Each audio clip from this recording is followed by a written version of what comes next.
இயேசு கிறிஸ்துவில் எனக்கு பிரியமான சகோதர சகோதரிகளே, நமது வாழ்வில் எளிதாக நுழையக்கூடியது பொறாமை. நம் குடும்பத்தில் உள்ளவர்கள் பாராட்டப்பட்டால் பொறாமை, கணவன் மனைவியிடையே பொறாமை, சகோதர சகோதரிகளிடையே பொறாமை, அவள் அல்லது அவன் அதிகமாக படித்து விட்டால், என்னை விட அதிகமாக சம்பளம் வாங்கிவிட்டால் பொறாமை, முகத்திற்கு நேராக சிரித்து பேசுவது, பின்பு பொறாமை தீயை கக்க விடுவது. இத்தகைய செயல்கள் என்ன நிலையை ஏற்படுத்தும் என்பது இன்றைய 2 வாசகங்களும் குறிப்பிடுகின்றன. முதல் வாசகத்தில் யாக்கோபு தன் கடைசி மகன் தனது முதுமையில் பிறந்த யோசேப்பிடம் அதிகமான அன்பை காட்டுகிறார். இதனால் அவர் சகோதரர்கள் பொறாமை கொள்கிறார்கள். இந்த பொறாமையின் வெளிப்பாடு அந்த நபரை வெறுக்க தூண்டுகிறது. அவரை பார்த்தால் எரிச்சல் ஏற்படுகிறது. இதனால் கொலை செய்ய வேண்டும் என்ற முடிவுக்கு வருகிறார்கள் அந்த யோசேப்பின் சகோதரர்கள். இந்த செயலுக்கான தூண்டுகோல் என்னவென்று பார்த்தால், யாக்கோபு தன் பிள்ளைகளுக்கு சரியான விதத்தில் அன்பை பகிராததால் ஏற்பட்ட விளைவு. இதேபோன்று நமது குடும்பங்களிலும் நிகழலாம்.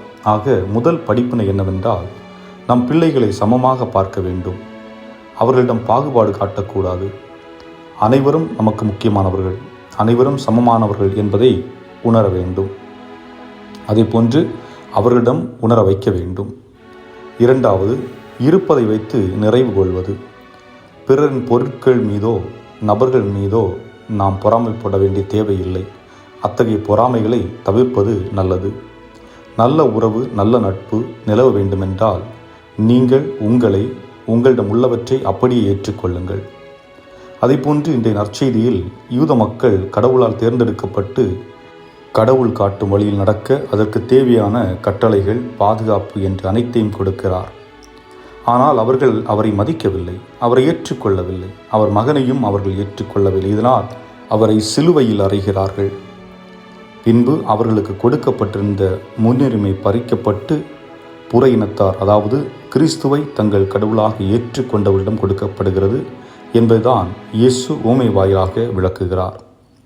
ஆம் அன்புக்குரியவர்களே, இன்று இறைவன் நம்மை அவர் தோட்டத்தில் வாழ வாய்ப்பு கொடுக்கின்றார். இந்த தோட்டத்தில் வாழ்வதற்கும் அதை நிராகரிப்பதற்கும் நமக்கு உரிமை உண்டு. ஆனால் நாம் நல்ல வழியில் வாழ வேண்டுமா அல்லது கெட்ட வழியில் வாழ வேண்டுமா என்பதை சிந்தித்து முடிவெடுப்போம். இறைவன் உங்களை நிறைவாக ஆசீர்வதிப்பாராக. ஆமேன்.